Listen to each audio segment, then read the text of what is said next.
Ya, salam damai sejahtera saya ucapkan kepada segenap pendengar yang saya kasih dalam Tuhan. Salam Maranatha. Maranatha artinya Tuhan segera datang kembali. Dan salam ini adalah salam yang sangat khas untuk kita orang Kristen karena kita menantikan kedatangan Yesus Kristus kembali. Saya Dr. Stephen Einstein Liao dan pagi hari ini saya merekam pada pagi hari.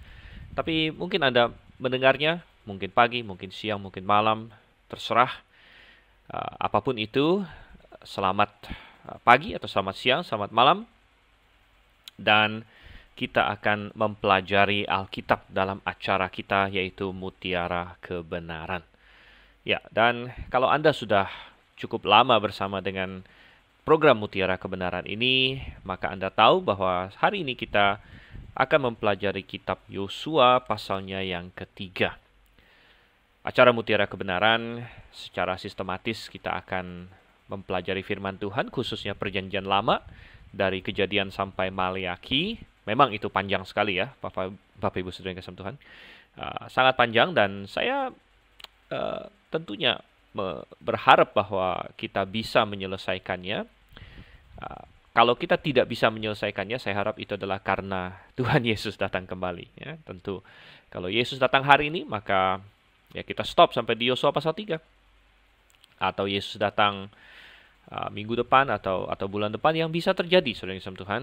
Ya, dunia semakin jahat, dunia semakin kacau, dan kita melihat ada banyak ciri-ciri akhir zaman yang semakin jelas di dalam Alkitab. Namun kalau Tuhan Yesus, karena tidak seorang pun tahu waktunya, kalau Tuhan Yesus memutuskan bahwa dia masih mau memberikan kesempatan dan waktu bagi banyak orang untuk bertobat, saya berharap kita akan menyelesaikan sampai dengan Maleakhi nanti suatu hari, tentunya dengan izin dan kekuatan dari Tuhan. Kalau Anda merasa diberkati oleh acara Mutiara Kebenaran ini, jangan ragu-ragu untuk memberitahu orang lain. Acara Mutiara Kebenaran bisa diikuti dengan berbagai cara. Cara yang paling gampang adalah Anda mengikuti di radio. Ya. Ada radio Grafe, yaitu radio berita klasik di AM 828. Anda bisa mendengarkan di situ. Atau Anda mungkin ada radio-radio lain yang suatu hari nanti juga menayangkan acara Mutiara Kebenaran ini. Atau Anda mendengar melalui rekaman. Anda bisa mendapatkan rekaman MP3 dari acara Mutiara Kebenaran ini melalui file. Anda bisa dapatkan dari tata usaha Grafe atau toko buku Grafe yang berlokasi di Sunter. Dan sekarang terakhir ada perkembangan terbaru, Anda bisa mendengarkan Mutiara Kebenaran melalui podcast. Ya, podcast. Jadi Anda dengan handphone atau smartphone, Anda bisa melalui podcast-podcast kesayangan Anda cari Mutiara Kebenaran di sana. Mari kita buka Alkitab kita sekarang. Kita akan masuk ke dalam pembahasan kita di Yosua pasalnya yang ketiga. Ya, dan kitab Yosua, kitab yang sangat indah, sangat menarik. Langsung kitab pertama setelah Taurat, menggambarkan Tuhan menggenapi janjinya orang Israel masuk ke tanah Kanaan. Ya. Namun kita masih dalam proses di sini. Kita belum sampai mereka masuk, tapi mereka di pasal 3 kita akan lihat mereka mengambil langkah yang sangat penting, yaitu mereka akan menyeberangi sungai Yordan dan mulai menapakkan kaki di tanah perjanjian, tanah Kanaan. Oke, saya harap Anda memiliki Alkitab bersama dengan Anda, sehingga Anda bisa mengikutinya bersama. Anda bisa membaca bersama dengan saya. Kalau tidak, Anda harus mendengarkan dengan baik-baik. Anda mengikuti firman Tuhan. Dan sebelum kita membacanya, kita akan berdoa terlebih dahulu. Bapa yang di surga, Bapa yang kami kenal dan dapat kami sapa, dapat kami hampiri semata-mata karena kasih karunia yang kami peroleh di dalam Yesus Kristus, Sang Putra Allah yang telah menjadi manusia, telah menguduskan setiap orang yang percaya kepadanya, telah membawa dekat kami yang tadinya jauh. Tuhan, segala syukur pantas kami naikkan kepadamu, segala kemuliaan kami berikan kepadamu. Tuhan, kami rindu makin mengenal Engkau. Karena mengenal Engkau, itulah tujuan penciptaan kami. Bersekutu dengan Engkau, itulah alasan eksistensi kami. Dan Tuhan, kami dapat mengenal Engkau melalui firman-Mu. Oleh karena itu kami saat ini membuka Alkitab. Kami ingin membaca, terutama dari Yosua pasal 3. Kami ingin belajar daripadanya. Terima kasih Tuhan. Pimpin kami, mampukan kami terangi hati dan pikiran kami. Kami berdoa dan kami meminta hanya di dalam nama Yesus Kristus. Amin. Oke, Yosua pasal 3. Ada 17 ayat di pasal ini. Tidak terlalu panjang pasal ini. Kita sudah banyak membahas pasal-pasal lain yang jauh lebih panjang. Karena ini pasal yang tidak terlalu panjang, saya akan membahasnya dengan cara yang agak sedikit berbeda dengan di pasal-pasal sebelumnya. Namun bukan cara yang baru, karena sebagian pasal kita bahas dengan cara seperti ini, yaitu saya akan membaca seluruh pasal ini terlebih dahulu. Jadi kita akan baca terlebih dahulu keseluruhan pasalnya 1-17, baru kemudian kita akan membahas secara keseluruhan. Jadi ada pasal-pasal di mana saya membaca 1 atau 2 ayat atau beberapa ayat kemudian dibahas, kemudian beberapa ayat lagi dibahas. Namun untuk yang pasal 3 ini, setelah saya tadi sedikit renungkan sebelum memulai rekaman, sepertinya lebih baik kita baca secara keseluruhan terlebih dahulu. Jadi mari kita perhatikan, saya akan bacakan seluruh pasal ini yang diberi judul Menyeberangi Sungai Yordan oleh Lembaga Kitab Indonesia. Kita mulai ayat 1. Yosua bangun pagi-pagi, lalu ia dan semua orang Israel berangkat dari Sitim, dan sampailah mereka ke Sungai Yordan, maka bermalamlah mereka di sana sebelum menyeberang. Setelah lewat 3 hari, para pengatur pasukan menjalani seluruh perkemahan dan memberi perintah kepada bangsa itu, katanya, segera sesudah kamu melihat tabut perjanjian Tuhan Allahmu yang diangkat para imam yang memang suku Lewi, maka kamu harus juga berangkat dari tempatmu dan mengikutinya. Hanya antara kamu dan tabut itu harus ada jarak kira-kira 2000 hasta panjangnya, janganlah mendekatinya. Maksudnya supaya kamu mengetahui jalan yang harus kamu tempuh, sebab jalan itu belum pernah kamu lalui dahulu. Berkatalah Yosua kepada bangsa itu, kuduskanlah dirimu, sebab besok Tuhan akan melakukan perbuatan yang ajaib di antara kamu. Dan kepada para imam itu Yosua berkata demikian, angkatlah tabut perjanjian dan menyeberanglah di depan bangsa itu. Maka mereka mengangkat tabut perjanjian dan berjalan di depan bangsa itu. Dan Tuhan berfirman kepada Yosua, pada hari inilah aku mulai membesarkan namamu di mata seluruh orang Israel, supaya mereka tahu bahwa seperti dahulu aku menyertai Musa, demikianlah aku akan menyertai engkau. Maka kau perintahkanlah kepada para imam pengangkat tabut perjanjian itu demikian. Setelah kamu sampai ke tepi air sungai Yordan, haruslah kamu tetap berdiri di sungai Yordan itu. Lalu berkatalah Yosua kepada orang Israel, datanglah dekat dan dengarkanlah firman Tuhan Allahmu. Lagi kata Yosua, dari hal inilah akan kamu ketahui bahwa Allah yang hidup ada di tengah-tengah kamu, dan bahwa sungguh-sungguh akan dihalaunya orang Kanaan, orang Het, orang Hewi, orang Feris, orang Girgazi, orang Amori, dan orang Yebus itu dari depan kamu. Sesungguhnya tabut perjanjian Tuhan semesta alam berjalan menyeberang di depan kamu, masuk ke sungai Yordan. Maka sekarang pilihlah 12 orang dari suku-suku Israel, seorang dari tiap-tiap suku.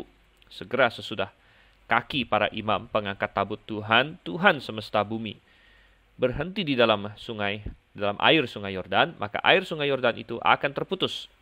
Air yang turun dari hulu akan berhenti mengalir menjadi bendungan. Ketika bangsa itu berangkat dari tempat perkemahan mereka untuk menyeberangi sungai Yordan, para imam pengangkat tabut perjanjian itu berjalan di depan bangsa itu. Segera sesudah para pengangkat tabut itu sampai ke sungai Yordan, dan para imam pengangkat tabut itu mencelupkan kakinya ke dalam air di tepi sungai itu, sungai Yordan itu sebak sampai meluap sepanjang tepinya selama musim menuai, maka berhentilah air itu mengalir. Air yang turun dari hulu melonjak menjadi bendungan, jauh sekali di dekat Adam, kota yang terletak di sebelah Sartan. Sedang air yang turun ke Laut Araba itu, yakni Laut Asin, terputus sama sekali. Lalu menyeberanglah bangsa itu di tentangan Yeriko. Tetapi para imam pengangkat tabut perjanjian Tuhan itu tetap berdiri di tanah yang kering, di tengah-tengah sungai Yordan, sedang seluruh bangsa Israel menyeberang di tanah yang kering sampai seluruh bangsa itu selesai menyeberangi sungai Yordan. Oke, baik. Dan kita melihat di sini, ini adalah suatu peristiwa yang sangat bersejarah, peristiwa menyeberangi sungai Yordan. Dan saudara yang kasih Tuhan, saya ingin mengajak kita untuk melihat beberapa poin, ya, beberapa hal yang bisa kita pelajari di sini secara garis besar. Yang pertama, kita akan melihat signifikansi atau apa arti, apa makna dari orang Israel menyeberangi sungai Yordan. Itu yang akan pertama kita lihat. Setelah itu kita akan melihat caranya. Ya, jadi ada banyak yang bisa kita pelajari dari cara atau proses yang dialami oleh orang Israel ketika mereka menyeberangi sungai Yordan ini. Pertama kita melihat dulu signifikansi. Apa signifikansinya? Apa maknanya mereka menyeberangi sungai Yordan? Ya, bisa saja mereka ada menyeberangi banyak sungai-sungai yang lain, itu ada dicatat di tempat-tempat lain, di kitab Ulangan, di kitab Bilangan, ada sungai Arnon, ada sungai Yabok, lain sebagainya. Tentu dalam perjalanan di padang gurun, mungkin padang gurun tidak banyak sungai ya, tapi ketika mereka masuk ke daerah Moab, mereka berperang melawan Sihon dan Og dan lain sebagainya, tentu ada banyak sungai yang mereka lalui, namun itu tidak disinggung atau tidak dibahas, namun menyeberangi sungai Yordan ini dibahas, dan ini karena ada suatu signifikansi yang sangat luar biasa. Apa signifikansi itu, saudara-saudara? Pertama saya akan melihat signifikansi secara historis, kemudian kita akan melihat signifikansi secara tipologis atau secara makna rohaninya begitu. Signifikansi secara historis adalah ketika mereka menyeberang sungai Yordan, maka mereka secara resmi akan masuk ke tanah Kanaan yang namanya Kanaan. Nah, ini signifikan karena tanah Kanaan itulah tanah yang dijanjikan oleh Tuhan, dan tanah Kanaan itulah tanah kemana Abraham Tuhan panggil ratusan tahun sebelumnya, nenek moyang mereka Tuhan panggil meninggalkan Ur Kasdim. Tuhan bilang, aku akan memberikan tanah itu kepada kamu dan kepada keturunanmu, dan Tuhan membuat perjanjian dengan Abraham, dan isi perjanjian itu ada banyak ya. Tuhan akan kasih Abraham keturunan, akan kasih dia tanah, dan kemudian akan memberkati dia. Ada 3 aspek utama di situ dalam perjanjian Abraham. Tuhan akan kasih keturunan, Tuhan akan kasih tanah, kemudian Tuhan akan memberkati dia, yaitu keselamatan yang akan datang melalui keturunannya. Jadi tanah merupakan salah satu aspek yang penting dalam perjanjian Abraham. Dan Abraham kemudian dilanjutkan oleh Isa, kemudian dilanjutkan oleh Yakub. Perjanjian itu diteguhkan oleh Tuhan. Namun sebelum mereka siap ya, sebagai satu bangsa mendapatkan tanah itu, mereka harus ke Mesir terlebih dahulu. Dan di Mesir mereka digodok oleh Tuhan, mereka ditempa oleh Tuhan menjadi satu bangsa, dan akhirnya tiba saatnya ya, mereka keluar sudah siap. Tuhan menubuatkan 400 tahun, 4 generasi. Dan keluarlah mereka dipimpin oleh Musa, saudara kasih Tuhan. Dan sebelum itu katanya kedurjanan orang Amori belum genap. Itu sudah kita bahas di sesi yang lalu. Kedurjanan orang Amori belum genap, tapi sesudah genap waktunya tiba, Tuhan memimpin mereka dengan Musa keluar dari tanah Mesir. Tetapi saudara kasih Tuhan, ternyata generasi pertama yang keluar dari Mesir itu adalah generasi yang tidak percaya, yang tidak beriman kepada Tuhan. Sesudah mereka melihat semua mukjizat Tuhan di Mesir, mukjizat di Laut Merah, kemudian di padang gurun dan sebagainya. Ketika tiba saatnya, waktu itu mereka berada di Kadesh Barnea, di sebelah selatan dari Kanaan. Tiba saatnya mereka untuk masuk ke tanah Kanaan. Mereka gagal karena ketidakpercayaan. Mereka takut, mereka dibujuk oleh kata-kata busuk dari 10 orang pengintai. Dan akhirnya mereka berkata, kami tidak mau. Mereka memberontak kepada Tuhan, dan Tuhan menghukum mereka. Tuhan menghukum bahwa tidak ada seorang pun dari generasi pertama itu 20 tahun ke atas yang bisa masuk. Tuhan suruh mereka putar-putar di padang gurun 38 tahun. Sehingga saudara kasih Tuhan, memang generasi pertama itu mati dengan pengecualian 2 orang, yaitu Kaleb dan Yosua. Dan ya, Musa tidak berhasil membawa mereka masuk ke tanah Kanaan karena Musa sendiri juga membuat kesalahan. Itu sudah kita bahas di kitab Ulangan panjang lebar. Akhirnya Yosua lah yang Tuhan pilih untuk membawa mereka masuk ke tanah Kanaan. Jadi kita bisa melihat ada suatu makna historis yang sangat penting. Melangkah, ya, melewati sungai Yordan ini adalah pemenuhan, penggenapan terhadap janji Tuhan yang sudah dibuat ratusan tahun sebelumnya. Yang lebih dekat lagi 40 tahun atau 38 tahun sebelumnya gagal didapatkan oleh orang-orang, boleh dibilang bapak mereka, ya bapak dan mama mereka, generasi yang baru ini. Gagal mereka dapatkan karena ketidakpercayaan.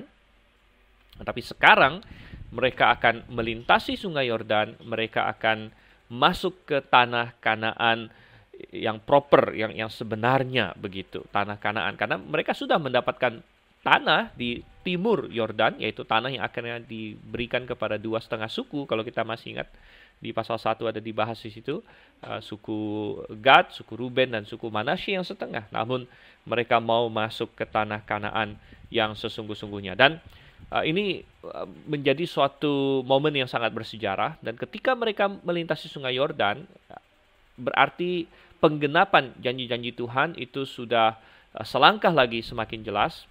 Dan juga semacam, kalau kita bilang point of no return. Point of no return, di mana ketika mereka masuk berarti mereka sudah komit. Ya, mereka komit untuk berperang, mereka komit untuk berjuang di situ. Ya, mereka komit untuk melawan orang-orang Kanaan yang ada di situ. Jadi ini juga suatu langkah penuh komitmen.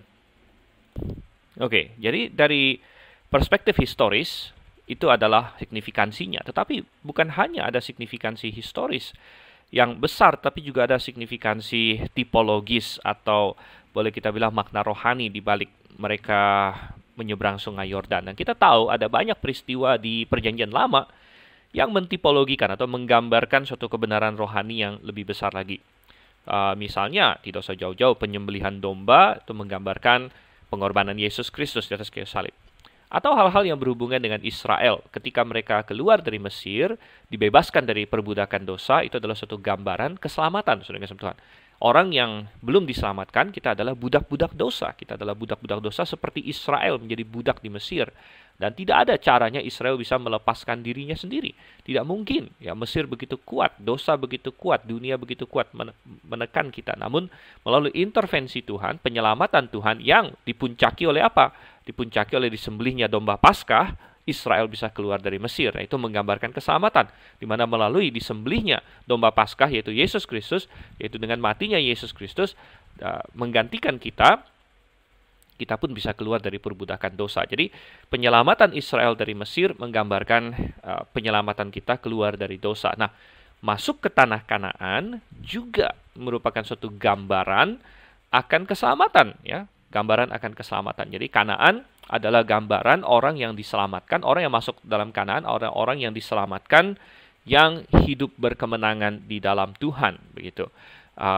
Ada sebagian orang yang melihat Kanaan sebagai gambaran dari sorga, dan walaupun bisa, namun lebih tepat sebenarnya Kanaan itu gambaran dari hidup orang yang sudah diselamatkan, yang hidup berkemenangan dalam Tuhan, karena di dalam Kanaan masih ada peperangan. Ya, jadi orang yang diselamatkan masih berperang, kita masih melakukan peperangan rohani, begitu ya. Jadi itu adalah gambaran demikian. Dan langkah awalnya adalah menyeberangi sungai Yordan. Jadi sekali lagi, jadi menyeberangi sungai Yordan ini secara tipologis berarti menggambarkan keselamatan, saudara Tuhan. Dan kita akan lihat nanti bagaimana orang Israel, nanti kita akan lihat di bagian kedua ya, caranya mereka menyeberangi sungai Yordan itu. Tentu sekali lagi adalah melalui kuat kuasa Tuhan, ya, kuat kuasa Tuhan. Tanpa Tuhan yang digambarkan atau kehadiran Tuhan yang dilambangkan oleh tabut perjanjian di sini, mereka tidak akan mungkin bisa masuk atau menyeberangi sungai Yordan itu. Sungai Yordan itu bagaikan suatu barrier, ya, suatu penghalang gitu. Dan aliran sungai Yordan itu Tuhan stop, begitu ya, Tuhan stop. Mulai dari Adam, bahkan di ayat 16 dikatakan, tadi kita baca, Tuhan bagaikan membendung air sungai Yordan mulai dari suatu kota yang namanya kota Adam. Nah, kota Adam ini tentunya adalah suatu kota yang benar-benar ada, suatu kota yang historis. Namun sangat menarik sekali, namanya kok Adam ya, mirip dengan nama manusia pertama, kota Adam. Sehingga secara tipologis juga sangat-sangat cocok, begitu, sangat-sangat cocok. Nah, kalau Anda ingat geografi Israel sana atau Timur Tengah, Anda akan tahu bahwa sungai Yordan itu kan mengalir dari utara ke selatan. Dari utara ke selatan, dan dia masuk bermuara di mana? Ya, ada disebut juga di ayat yang ke-16, dia bermuara di Laut Asin yang kita sebut sebagai Laut Mati sekarang, the Dead Sea. Dan the Dead Sea, Laut Asin atau Laut Mati ini, kenapa disebut Laut Mati? Karena dia adalah laut yang sangat asin, makanya namanya Laut Asin juga. Dan kalau laut itu terlalu asin, tidak bisa ada kehidupan di sana. ya mati gitu ya. Garam yang terlalu pekat itu membunuh, ya. Bahkan bakteri pun tidak bisa hidup. Oleh karena itu orang zaman dulu belum ada antibiotik atau lain sebagainya, kalau ada luka seringkali kita pakai garam, walaupun sakit rasanya perih, namun itu membantu karena sifat garam yang mengawetkan, dia membunuh kuman, membunuh materi, jadi bakteri. Jadi laut mati di situ. Dan sudah kasih Tuhan, menarik sekali. Jadi dari kota Adam di sebelah utara, dari bagian hulu sana, kota Adam, air itu mengalir. Jadi ini menggambarkan dosa. Jadi dosa sudah dimulai dari Adam, sudah kasih Tuhan. Jadi menarik ya, nama kota Adam kok sama dengan nama manusia pertama begitu. Dari kota namanya Adam, dan manusia sudah berdosa mulai dari Adam, dan dosa itu terus mengalir, membawa kepada mati, laut mati, membawa kepada kematian seperti yang Tuhan katakan, upah dosa ialah maut begitu. Dan aliran Sungai Yordan ini melambangkan dosa yang merintangi kita untuk bisa sampai kepada keselamatan kita begitu.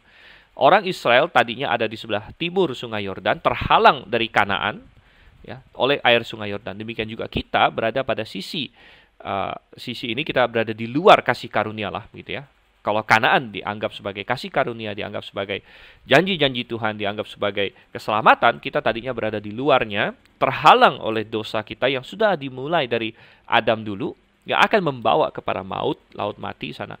Namun ketika kita diselamatkan, maka kita berarti kita melalui pertolongan Tuhan, intervensi Tuhan secara supranatural dalam hidup kita, kita menyeberangi Sungai Yordan dan masuk ke dalam tanah perjanjian, masuk ke dalam keselamatan itu. Ya, itu adalah makna tipologis yang sangat-sangat indah sebenarnya, ya, sangat indah sekali. Oke, nah itu bisa kita pelajari. Kemudian tadi saya sudah katakan kita akan mempelajari hal berikut lagi, yaitu caranya, signifikansi dari menyeberang Sungai Yordan, signifikansi historis, signifikansi tipologis. Sekarang kita melihat cara bagaimana mereka orang Israel menyeberang Sungai Yordan dan pelajaran apa yang bisa kita tarik dari situ. Ingat bahwa kita kembali ke makna historis tentunya ya, makna historis, karena ini memang walaupun ada makna rohaninya, namun kita lebih banyak berfokus di memang ini terjadi secara historis gitu. Dan Yosua belum lama kan mengirim pengintai. Itu sudah kita bahas di pasal 2, dia mengirim 2 pengintai, walaupun kedua pengintai itu akhirnya ketahuan mereka mata-mata Israel. Tentunya orang Yeriko di situ sudah tahu, wah Israel mengirim mata-mata, dan mereka mungkin merasa bahwa berarti Israel sebentar lagi akan menyerang mereka. Namun ada satu hal yang menghalangi kalau misalnya Israel mau menyerang, yaitu ya Sungai Yordan itu. Dan kalau kita baca di ayatnya yang ke-15, dikatakan Sungai Yordan itu sebak sampai meluap sepanjang tepinya selama musim menuai. Memang daerah Palestina sana, daerah Kanaan sana adalah daerah yang bersifat musiman. Ada banyak sungai-sungai yang kalau sedang musim kemarau atau kemarau yang panjang sekali, sungai itu akan kering. Kita masih ingat di zaman Elia, di mana 3,5 tahun tidak terjadi hujan sama sekali. Wow. Awalnya Tuhan memelihara Elia di Sungai Kerit namanya. Tapi katanya lama-kelamaan, karena saking lamanya tidak turun hujan, Sungai Kerit jadi kering bahkan. Sungai aja bisa kering. Jadi memang banyak sekali sungai di daerah Kanaan sana. Kalau musim kemarau dia akan kering atau minimal menjadi sangat kecil. Nah, Sungai Yordan adalah sungai yang sangat besar. Jadi kalau kering sama sekali saya rasa tidak. Namun akan berbeda di masa musim kering. Sungai ini akan kecil, tidak terlalu berbahaya dan bisa diseberangi dengan mudah. Namun di masa musim hujan atau musim menuai disebut di sini ya, dia akan membanjir. Sungai ini akan membanjir, meluap-luap, akan menjadi sungai yang besar sekali gitu.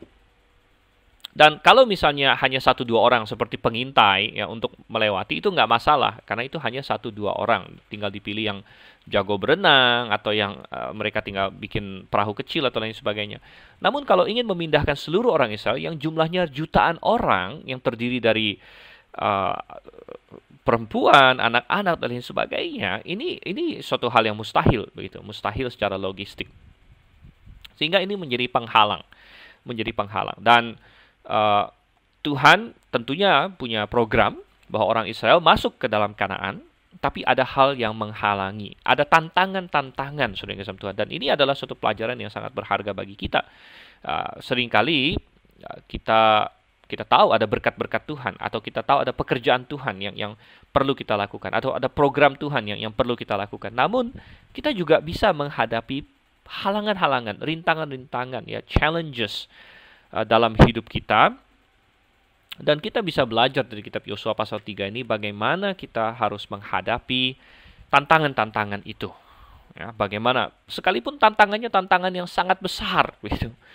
Seperti sungai Yordan ini yang meluap, membanjir-banjir. Mungkin tantangan kita sepertinya meluap-luap dalam hidup ini. Ada suatu pepatah yang secara pesimis berkata bahwa kabar buruk biasa datangnya tidak sendiri-sendiri, tapi berdua bertiga begitu. Artinya ya mungkin pepatah Indonesia sudah jatuh tertimpa tangga pula begitu. Kadang-kadang tantangan yang kita hadapi itu sekali kita ketemu tantangan itu tidak langsung satu dua, tapi kadang-kadang meluap-luap seperti sungai Yordan begitu kan. Wah, banyak sekali yang saya harus hadapi, ini dan ini dan ini dan ini. Namun kita bisa melihat dan kita mau belajar dari Yosua di sini bagaimana mereka melakukannya begitu. Yang pertama kita melihat di sini adalah pentingnya Tuhan tentunya dalam semuanya. Karena kita adalah orang Kristen, ya. Saya juga berharap saya berbicara kepada orang Kristen. Kalau Anda, dan bukan hanya Kristen yang sekedar Kristen karena Anda lahir Kristen, ya. Namun Kristen yang memang Anda sudah benar-benar diselamatkan, sudah lahir baru. Dan kalau Anda belum yakin apa itu, dan Anda mendengarkan rekaman ini, ya, ketahuilah bahwa tidak ada seorang pun yang jadi Kristen karena dia lahir di keluarga Kristen. Itu Kristen KTP, itu Kristen bohongan, saudara. Tetapi kalau Anda lahir di keluarga Kristen, bukan berarti Anda buruk, ya, itu baik karena Anda diajar mestinya tentang Tuhan dari kecil. Hanya saja Anda perlu mengambil keputusan pribadi. Anda nggak bisa berpikir, saya kan orang tua saya sudah Kristen, saya sudah sering ke gereja, maka otomatis saya milik Tuhan. Tidak juga. Karena kita semua adalah orang berdosa, masing-masing kita harus menyelesaikan dosa kita secara pribadi dengan Tuhan. Seperti yang tadi diilustrasikan, ya, dosa merintangi kita bagaikan sungai Yordan, dan kita harus melangkah melalui kasih karunia Yesus Kristus. Dan kalau Anda belum diselamatkan, ketahuilah Anda perlu bertobat dan menerima Yesus sebagai Tuhan dan Juru Selamat. Namun kalau Anda sudah diselamatkan, maka kita harus tahu bahwa tentunya sentral dalam kehidupan kita adalah Tuhan. Tuhan harus menjadi sentral dalam kehidupan kita, menjadi inti dari kehidupan kita. Dan banyak orang Kristen salahnya di sini, dia gagal bertumbuh, ya, dan dia tertarik lagi kepada hal-hal duniawi, dan dia lupa dia harus mendekat, makin bertumbuh ke arah Tuhan. Sehingga dalam hidupnya dia banyak tidak mempertimbangkan Tuhan, dia tidak berjalan sesuai dengan firman Tuhan. Dan jangan heran kalau akhirnya dalam kehidupan kekristenannya dia kalah, dia tidak bisa menikmati berkat-berkat Tuhan, ya, karena dia tidak mampu masuk ke dalam janji-janji Tuhan begitu. Dia tidak bisa menikmati janji-janji Tuhan yang begitu banyak, ya. Tapi dia harus melangkah melewati Jordan itu, tantangan-tantangan yang dihadapi, rintangan-rintangan yang dihadapi. Nomor satu tentu dengan menaruh Tuhan sebagai sentral dalam hidupnya. Kalau kita lihat di sini, di masa itu hadirat Tuhan dilambangkan oleh tabut perjanjian. Ya, tabut perjanjian sudah kita bahas di kitab Keluaran, bagaimana tabut ini dibuat dari kayu khusus yang dilapis dengan emas, dan ini melambangkan kehadiran Tuhan. Dan Tuhan berjalan di depan. Jadi cara orang Israel menyeberang sungai Yordan adalah diberikan suatu petunjuk di sini. Imam-imam harus membawa tabut Tuhan, kemudian berjalan di depan. Jadi Tuhan yang memimpin, dan ini adalah pelajaran yang sangat indah. Kalau kita mau hidup berkemenangan dalam Tuhan, Tuhan harus memimpin kita. Kita tidak boleh seenaknya mau kita kemana. Ya, banyak orang di dunia ini punya pendapat, ini kan hidup saya, terserah saya, toh hidup saya.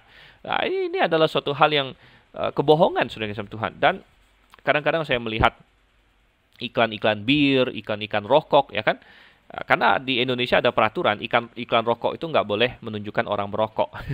Tapi rupanya perusahaan rokok itu cukup kreatif, sehingga mereka bikin iklan macam-macam. Mereka bikin iklan, wah, adventure, ya kan, petualangan, wah, ada cowboy, ada jagoan naik jeep, naik motor dan sebagainya, sehingga memberikan kesan macho. Wah, dan kata-katanya apa lagi? Wah, this is my life, my adventure dan sebagainya. Intinya ingin menanamkan suatu pesan bahwa sadar bahwa ini kan hidup kamu, terserahlah kamu mau bikin apa. Karena mereka tahu produk yang mereka jajakan ini produk yang tidak bagus begitu. Yang orang bilang jangan. Yang mungkin kalau orang tua yang baik akan ngomong sama anaknya, jangan minum bir, jangan merokok, jangan nyabu, jangan heroin dan lain sebagainya. Tapi perusahaan-perusahaan yang membuat bir, membuat wine, membuat rokok dan lain sebagainya, mereka ingin menjual suatu image bahwa ini kan hidup kamu, ya terserah kamulah mau ngapain, gitu kan? Ini adventure kamu, hidup toh cuma sekali dan lain sebagainya. Tapi ini harus jauh dari pemikiran orang Kristen yang sudah lahir baru, jauh dari pemikiran kita. Kenapa? Karena hidup kita ini bukannya punya kita lagi. Nah, ini bedanya. Hidup kita bukan punya kita lagi. Hidup kita adalah milik Tuhan karena kita sudah ditebus, sudah dibeli. Apa arti ditebus? Ditebus itu artinya apa? Kita ini tawanan, kita ini budak mungkin. Tapi ada Tuhan yang begitu baik, ya, yang membeli kita dengan harga yang mahal sehingga kita lepas dari Tuhan kita yang bengis. Itu dosa dan maut. Saudara yang kasih Tuhan, dan kita bukan milik kita lagi. Kita sekarang adalah hamba kebenaran, hamba Tuhan. Hidup kita milik Tuhan. Jadi bukan my life, my adventure, tapi kehendak Tuhan. God, Allah yang telah membeli saya, menebus saya. Tuhan, bagaimana engkau mau saya berlaku? Dan kita ikut pimpinan Tuhan. Ini adalah satu-satunya cara untuk bisa menang terhadap berbagai tantangan rohani yang kita hadapi dalam dunia ini. Ikut Tuhan. Bagaimana cara ikut Tuhan? Ya, apa yang ada di dalam tabut perjanjian, saudara-saudara? Di dalam tabut perjanjian itu di dalamnya ditaruh antara lain adalah 2 loh batu yang dipahat oleh Musa dan ditulisi langsung oleh Tuhan. Ada firman Tuhan di situ. Jadi cara kita mengikut Tuhan hari ini, caranya gimana? Cara kita ngikut Tuhan hari ini bukan kita pergi ke gunung bertapa di situ, atau kita mungkin di zamannya Petrus dan Yohanes dan Andreas dan yang lain, mereka ikut Tuhan Yesus dengan cara jalan sana sini secara fisik bersama Tuhan Yesus kan. Dari Galilea ke Yudea, Yudea ke Galilea, karena Tuhan Yesus secara fisik ada. Sekarang kita tidak mengikuti Tuhan secara fisik, saudara, tapi kita mengikuti Tuhan dengan cara apa? Dengan cara kita ikut firman-Nya. Jadi firman Tuhan yang ada di dalam tabut perjanjian itu kita ikutin. Bahkan yang sangat menarik sekali, kalau kita baca tadi di ayat yang keempat, Tuhan bilang harus ada jarak antara umat itu dengan tabut perjanjian. Itu jaraknya kira-kira 2.000 hasta panjangnya. 2.000 hasta panjang. 2.000 hasta itu berapa panjang, saudara? Satu hasta itu kurang lebih ya 45 sampai 55 cm, tergantung hasta mana yang dipakai. Kita ambil tengahnya aja lah, biar gampang juga hitungnya, 50 cm. Kalau satu hasta 50 cm, maka 2.000 hasta, berarti satu hasta kan setengah meter. 2.000 hasta itu 1.000 meter, berarti 1 kilo. Nah, jadi tabut perjanjian dibawa oleh orang Lewi di situ, oleh para imam, dan kemudian Israel 1 kilometer di belakangnya mengikuti. Tuhan bilang jangan terlalu dekat. Kenapa jangan terlalu dekat? Ayat 4, maksudnya supaya kamu mengetahui jalan yang harus kamu tempuh, sebab jalan itu belum pernah kamu lalui dahulu. Ya, ini adalah jalan baru, jadi tabut duluan, agak ke depan, tapi tidak terlalu ke depan sampai nggak kelihatan lagi, begitu. 1 kilometer kan masih terlihat ya, masih terlihat oleh mata. Jadi mereka tidak boleh ketinggalan juga, nggak boleh kejauhan, nggak boleh 5 kilo, 10 kilo, itu udah nggak kelihatan lagi. 1 kilo di depan, supaya tabut perjanjian itu yang membuka jalan, begitu, membuka jalan. Tuhan bilang, sebab jalan itu belum pernah kamu lalui. Jadi dengan mengikuti cukup dekat namun tidak terlalu dekat, maka orang Israel bisa tahu jalannya. Dan ini adalah gambaran yang sangat indah tentang firman Tuhan. Siapa di antara kita yang tahu tentang jalan hidup kita? Nggak ada satu orang pun yang tahu, saudara. Kita bisa punya rencana, kita bisa punya cita-cita, tapi apakah kita tahu jalan hidup kita? Kan enggak. Hari besok siapa yang bisa tahu? Oh, tidak ada. Seperti kata lagu yang sangat indah. Ku tak tahu kan hari esok, namun ku tahu Dia yang memegang hari esok. Benar, saudara kasih Tuhan. Saya merekam ini tahun 2020. Kebetulan sudah bulan Juli. Saya merekam Yosua ini bulan Juli.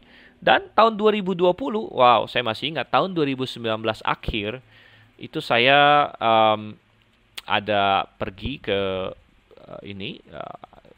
pergi ke Hong Kong waktu itu, ya, ada sekaligus liburan, sekaligus mau melihat ya, kemungkinan pelayanan di Hong Kong dan sebagainya. Kemudian saya ada pergi ke Medan, ya, kemudian ke Malaysia juga ada melihat ya dan berkunjung ke gereja-gereja baptis, satu gereja baptis di sana. Dan semuanya masih penuh dengan optimisme. Wow, tahun 2020 kita mau bikin ini, bikin itu, bikin seminar dan sebagainya. Tahu-tahu apa yang terjadi tahun 2020? Terutama di Jakarta. Awal sekali tahun 2020 kena banjir. Kena banjir. Wah, banjir. Kemudian apa lagi? Pandemi, saudara kasih Tuhan. Waduh. Akhirnya banyak rencana gagal, buyar. Dan saya yakin ya, banyak orang yang merasakan. Ada yang mengalami, mungkin ada orang-orang yang dia kenal yang terkena COVID atau bahkan ada yang meninggal, saudara kasih Tuhan. Kita tidak tahu, tidak ada seorang pun yang tahu. Banyak rencana yang sudah dibuat untuk tahun 2020 sudah gagal total. Namun kita tidak apa-apa. Kita bilang kehendak Tuhan, ya kehendak Tuhan. Dan tidak seorang pun tahu jalan hidupnya. Oleh karena itu, bagaimana kita bisa berhikmat? Nah, berhikmat kan? Berhikmat itu kan kita berarti tahu kita harus pilih bikin apa dan sebagainya, ya.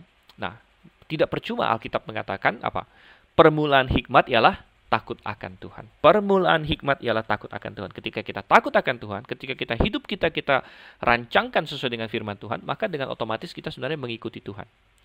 Dan kita akan terbukti berhikmat. Ya. Terbukti berhikmat dan pilihan-pilihan yang benar. Pilihan yang benar itu jangan dilihat sebulan kemudian atau berapa minggu kemudian. Pilihan yang tepat itu terlihat bertahun-tahun kemudian. Bertahun-tahun kemudian. Saya masih ingat kisah Ruth, ya kan? Ruth dan Orpa, dua menantu Naomi, sama-sama kehilangan suami. Ada pilihan, ikut Naomi pulang ke Bethlehem atau balik lagi ke Moab, di mana ada keluarga, ya, ada bangsa yang sudah dikenal selama ini. Akhirnya membuat perbedaan, ya, membuat pilihan yang berbeda. Ruth pilih, yaudah saya ke Bethlehem karena saya tidak bisa tinggalkan Allahnya Naomi. Allahmu lah Allahku, katanya. Orpa bilang apa? Enggak lah, yaudah bye-bye, ya, nangis, tapi bye-bye juga. Perbedaan di antara keduanya belum terlihat sehari kemudian, seminggu kemudian, atau bahkan sebulan kemudian. Namun, karena yang satu ikut Tuhan, ya, maka hidupnya jadi berbeda total. Saudara, mungkin Anda orang muda, mungkin Anda hari ini orang sudah tua, saya tidak tahu. Mungkin Anda paruh baya. Saya hanya bisa katakan, ikutlah Tuhan. Aturlah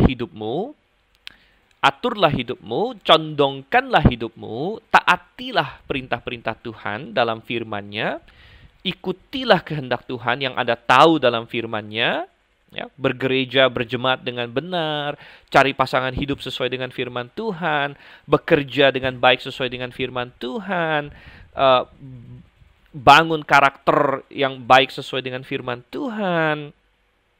Pokoknya atur hidupmu, ikuti Tuhan. Ikuti Tuhan, setia sama Tuhan. Ya. Setia memberi persembahan perpuluhan kepada Tuhan. Setia berjemaat kepada Tuhan. Setia membaca firman Tuhan. Ikut Tuhan. Ya. Dan perbedaannya belum terlihat. Dengan orang yang tidak mau ikut Tuhan, perbedaannya belum terlihat seminggu, sebulan. Tapi, saudara, pasti. Ya. Orang Israel bagaimana mereka bisa mengalahkan tantangan-tantangan mereka? Bagaimana mereka bisa akhirnya masuk ke tanah Kanaan, menyeberangi Yordan? Nomor satu, karena mereka mengikuti Tuhan. Mereka mengikuti tabut Tuhan di sini. Yang kedua, untuk bisa mengikuti Tuhan, dan sebenarnya sudah kita singgung tadi, kita harus menguduskan diri. Kita harus menguduskan diri, itu di ayat 5. Berkatalah Yosua kepada bangsa itu, kuduskanlah dirimu, sebab besok Tuhan akan melakukan perbuatan yang ajaib di antara kamu. Kalau kita ingin Tuhan bekerja dalam hidup kita, kalau kita rindu, ya, kita merasakan Tuhan bekerja, lain sebagainya, maka kita harus menguduskan diri kita. Menguduskan diri kita, artinya kita, tadi yang kita bilang, menjauhi dosa, kita membangun karakter, ya. Dan ini kita tidak melakukannya sendirian. Kalau kita lakukan sendirian, kita pasti gagal. Namun kita melakukannya dengan bantuan Roh Tuhan. Nomor satu, kita harus sudah diselamatkan. Ya, kita bukan mencari kekudusan untuk diselamatkan, sudah kasih Tuhan. Itu terbalik, ya, karena kalau Anda mencoba diselamatkan dengan cara, saya harus kudus baru saya diselamatkan, Anda akan gagal. Anda tidak akan mendapatkan itu. Tetapi kita justru bisa mengejar kekudusan karena kita diselamatkan. Sesudah kita diselamatkan, dibenarkan oleh Tuhan, ada Roh Kudus masuk dalam hati kita. Kita akan dibantu untuk mengejar keselamatan itu. Dan ada pengajaran yang serupa di dalam Perjanjian Baru. Kalau kita buka di dalam 2 Timotius pasal 2, ya kan? 2 Timotius 2 ayat 20 dan 21 saya bacakan di sini. Dalam rumah yang besar bukan hanya terdapat perabot dari emas dan perak, melainkan juga dari kayu dan tanah, yang pertama dipakai untuk maksud yang mulia dan yang terakhir untuk maksud yang kurang mulia. Jika seorang menyucikan dirinya dari hal-hal yang jahat, ia akan menjadi perabot rumah untuk maksud yang mulia. Ia dikuduskan, dipandang layak untuk dipakai tuannya, dan disediakan untuk setiap pekerjaan yang mulia. Sebab itu jauhilah nafsu orang muda. Nafsu orang muda ini yang sering tidak kudus kan? Kejarlah keadilan, kesetiaan, kasih dan damai bersama-sama dengan mereka yang berseru kepada Tuhan dengan hati nurani yang murni. Jadi kita melihat di sini. Kembali ke Yosua pasal 3 ya. Sebelum Tuhan mau melakukan keajaiban di tengah-tengah orang Israel, menolong mereka, Yosua bilang, kuduskan dirimu. Ya, kuduskan dirimu. Dan kadang-kadang Tuhan mengizinkan kesusahan datang, rintangan datang dalam hidup kita supaya kita refleksi, supaya kita introspeksi. Apakah saya selama ini menjauh dari Tuhan? Apakah saya membiarkan dosa-dosa tertentu bercokol dalam hidup saya? Ini harus saya hilangkan supaya saya makin bertumbuh di dalam Tuhan. Saya melangkah makin dekat dengan Tuhan. Dan dengan demikian maka saya mampu ya, menghadapi tantangan-tantangan dalam kehidupan ini. Oke. Kemudian kembali ke Yosua pasal 3. Bagaimana lagi mereka menyeberangi sungai Yordan, saudara kasih Tuhan. Maka yang ketiga, yang pertama tadi adalah dengan pimpinan Tuhan. Yang kedua adalah dengan pengudusan diri. Yang ketiga adalah dengan berjalan dengan iman. Berjalan dengan iman. Kita harus punya iman, kita harus percaya kepada apa yang Tuhan katakan. Ya, dan kita bisa melihat, itu sudah kita baca tadi. Bagaimana prosedurnya? Jadi, imam-imam yang membawa tabut perjanjian ini, mereka berjalan di depan sampai ke tepi sungai Yordan, saudara Tuhan. Sampai ke tepi sungai Yordan. Dan tadi sudah kita bahas, sungai Yordan itu sedang masa musim banjir, sedang meluap-luapnya. Dan ini mungkin memberikan sedikit rasa tenang ya kepada orang-orang Yeriko, orang-orang Kanaan. Karena tadi kita singgung di depan bahwa mereka, ada mata-mata Israel nih, jangan-jangan mereka sudah mau menyerang. Tapi mungkin sebagian besar mereka berkata, mungkin nyerangnya masih berapa bulan lagi, tunggu musim kering gitu ya. Karena mereka tahu sebagai orang-orang lokal di sana, Yeriko adalah rupanya kota terdekat di situ, di tempat mereka menyeberang. Mereka tahu bahwa dalam musim banjir ini, musim hujan, Sungai Yordan nggak bisa dilewatin banyak-banyak orang begitu. Ya mungkin kalau lewat 1-2 orang, berapa orang ya, itu bisa. Gitu. Tapi kalau mau menyeberangkan seluruh pasukan, menyeberangkan ratusan ribu jutaan orang, apalagi bersama dengan rakyatnya, itu nggak bisa. Nggak ada kemungkinan itu. Gitu. Nah ini dari sudut pandang orang Kanaan, mungkin mereka merasa tenang. Tapi Tuhan punya program. Ya, Tuhan punya program, kamu harus masuk, kamu menyeberangi Sungai Yordan. Dan bagaimana Israel bisa melakukan itu? Dengan cara beriman kepada Tuhan. Dan ketika para imam sampai ke tepi sungai Yordan, perhatikan apa yang dikatakan, ayatnya yang ke-13 di situ ya. Segera sesudah kaki para imam pengangkut tabut Tuhan, Tuhan semesta bumi, berhenti di dalam air sungai Yordan, maka air sungai Yordan itu akan terputus.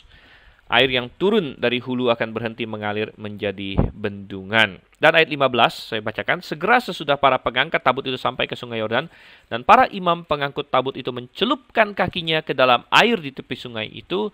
Sungai Yordan itu, dan kemudian dijelaskan sungai Yordan itu sebak sampai meluap. Maka ayat 16, maka berhentilah air itu mengalir.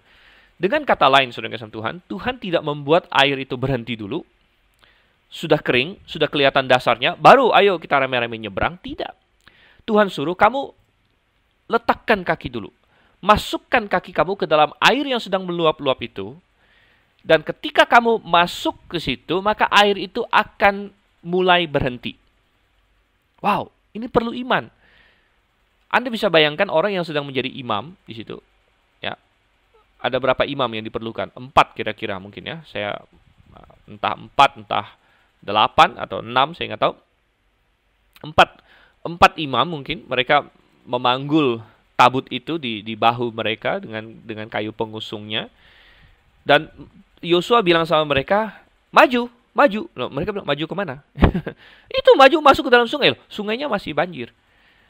Bagaimana saya masuk ini? Bukankah Tuhan mau hentikan sungainya? Tuhan hentikan dong. Ya, enggak, Yosua bilang maju aja. Begitu kamu masuk ke airnya, nanti airnya berhenti. Nah, itu perlu iman. Dan kita jangan main-main. Ya, sungai-sungai ini deras, apalagi musim banjir. Ya, ini alirannya deras. Ya, kalau mereka masuk, mereka bisa terhanyut. Jadi Yosua bilang silakan masuk aja. Tuhan tidak sengaja tidak bikin kering dulu, udah kering, wah enak nih udah kering nih kita jalan, tidak. Dan ini menggambarkan apa yang sering terjadi di dalam kehidupan kita. Ketika kita menghadapi tantangan dan ketika kita dituntut percaya kepada Tuhan atau kita mau berbuat sesuatu bagi Tuhan, Tuhan tidak buat semuanya sudah beres dulu gitu. Tidak, seringkali kita harus melangkah dengan iman. Seringkali kita harus percaya bahwa Tuhan akan melakukan apa yang Dia akan katakan. Ya. Dan kita percaya akan hal itu. Ya. Dan kita melangkah dengan iman. Dan ketika kita melangkah, mungkin airnya masih ada, saudara. Tantangannya masih ada gitu. Tuhan tidak bikin tantangannya hilang semua dulu, baru oke, silakan melangkah. Ya enggak, begitu. Itu udah enggak perlu iman lagi sebenarnya. Tapi tantangan masih ada, air masih meluap-luap. Imam menapakkan kaki, namun Tuhan menyertai. Dan begitu mereka menapakkan kaki, air itu makin surut. Jadi rupanya caranya adalah Tuhan membendung air itu. Tuhan membendung air itu di sebelah hulu. Dan kalau air dibendung kan maka dia akan pelan-pelan ya, pelan-pelan menyusut. Jadi itu selangkah dengan tapakan kaki para imam. Semakin mereka melangkah, mereka menginjakkan kaki ke dalam air, airnya surut sedikit. Mereka maju lagi. Ya, menapak lagi ke dalam air yang semakin surut itu, airnya makin surut. Mereka tapak lagi makin surut, tapak lagi makin surut. Sampai mereka berdiri di tengah-tengah dan semuanya sudah kering. Dan ini adalah gambaran yang luar biasa tentang kehidupan kita. Ketahuilah ya bahwa firman Tuhan, janji-janji Tuhan bisa kita percayai. Nggak perlu kita menunggu wah, semuanya sudah beres, semua nggak ada tantangan lagi. Ada orang yang misalnya tertantang, terpanggil untuk melayani Tuhan. Wow, mau melayani Tuhan, mau menjadi gembala sidang atau penginjil, mau menjadi pengkhotbah, meninggalkan pekerjaan. Ya, mungkin ada yang berpikir, waduh, gawat nih, nanti kalau saya tinggalkan pekerjaan, saya nggak ada uang pemasukan lagi, pemasukannya kecil. Jadi kalau begitu, saya ini deh, saya ini bikin tabungan dulu banyak-banyak. Wah, saya tunggu, saya kerja dulu sampai saya punya uang yang cukup di deposito gitu, supaya tiap bulan bisa sekian juta. Wah, seringkali bukan begitu cara kerja Tuhan, saudara. Kalau Tuhan panggil Anda saat ini, ya berarti saat ini. Ya, tidak usah tunggu musim kering ah, ini Yordannya lagi meluap nih, tunggu musim kering. Enggak. Ya. Ada orang yang tertusuk hatinya mungkin atau terpanggil atau tertantang ya, dia membaca kebenaran Alkitab bahwa dia perlu menyokong pekerjaan Tuhan, dia perlu memberikan persepuluhan misalnya ya, tapi dia berpikir gimana ya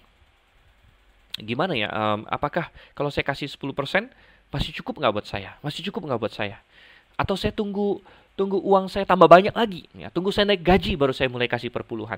Jadi dia ingin melihat airnya kering dulu baru dia mau melangkah. Oh tidak. Justru kalau beriman kita bilang, saya akan lakukan apa yang Tuhan perintahkan dan saya yakin Tuhan akan menolong. Saya tidak menunggu tantangannya hilang dulu. Ya, tantangannya hilang dulu. Tidak. Ya. Ada orang yang ingin membuat keputusan bagi Kristus. Mungkin melayani Tuhan. Atau mungkin masalah keselamatan bahkan. Ya. Ada orang yang di keluarga beragama lain. Mungkin dia bilang, aduh saya mau memberi diri dibaptis, saya mau menjadi orang Kristen. Tapi orang tua saya gimana ya? Coba saya tanya orang tua saya dulu. Apakah mereka setuju atau tidak? Oh, bukan begitu caranya. Bagaimana? Apa kehendak Tuhan bagimu? Jangan tunggu tantangannya hilang. Ya, tapi lakukan firman Tuhan. Maka tantangan itu Tuhan akan bantu kamu. Ya, ada orang yang mau melayani Tuhan. Tapi dia khawatir. Ya. Belakangan ini saya ada bicara dengan satu orang. Dia bilang dia khawatir. Mamanya mungkin gak setuju. Ada saudaranya akan nggak setuju. Ya. Dan bagaimana dia bergumul? Bagaimana kalau mereka tidak setuju? Saya sekolah teologi. Ya saya katakan yang penting bukan orang lain. Ya. Kalau kamu tunggu mereka semua setuju dulu, ya itu. Kalau mereka nggak setuju gimana? Bagaimana dengan kehendak Tuhan dalam hidupmu? Itu yang lebih penting. Apa yang Tuhan panggil engkau lakukan? Gitu.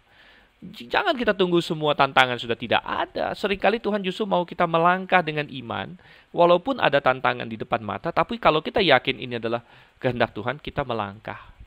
Kita melangkah, saudara. Melangkah dengan iman. Ya. Jadi itu suatu pelajaran yang sangat indah. Tuhan menggunakan mukjizat. Ya, Tuhan bisa menolong kita dengan mukjizat, dan mukjizat Tuhan itu beda-beda, saudara. Mungkin orang Israel menyeberang Sungai Yordan ini sering dibanding-bandingkan dengan Musa membelah Laut Merah. Dan memang ada hubungannya, karena di ayat yang ke-7 Tuhan bilang, Tuhan berfirman kepada Yosua, pada hari inilah aku mulai membesarkan namamu di seluruh orang Israel, supaya mereka tahu bahwa seperti dahulu aku menyertai Musa, demikianlah aku akan menyertai engkau. Jadi sangat penting bagi orang Israel untuk menyadari bahwa Tuhan beserta dengan Yosua seperti menyertai Musa. Karena mereka sudah 40 tahun bersama Musa, mereka yakin dengan Musa, sekarang ada pemimpin baru. Gitu.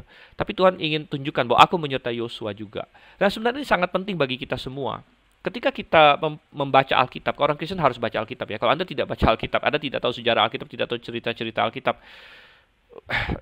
kacau sekali. Anda harus mulai membaca Alkitab.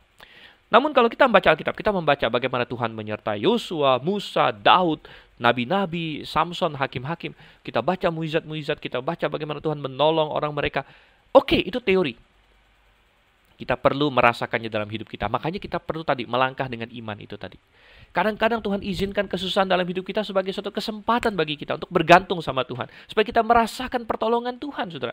Jangan, makanya saya dulu tidak begitu mengerti kenapa di 1 Petrus atau di Yakobus dikatakan, saudara-saudara bersukacitalah kalau kamu jatuh ke dalam berbagai-bagai pencobaan. Karena ada banyak orang tidak bingung, kok jatuh ke dalam pencobaan bersukacita, saudara.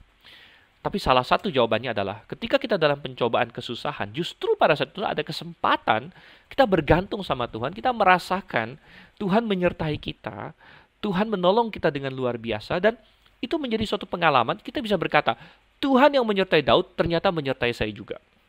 Tuhan yang menyertai Samson, Tuhan yang menyertai Samuel, Tuhan yang menyertai nabi-nabi, dia bersama dengan saya juga.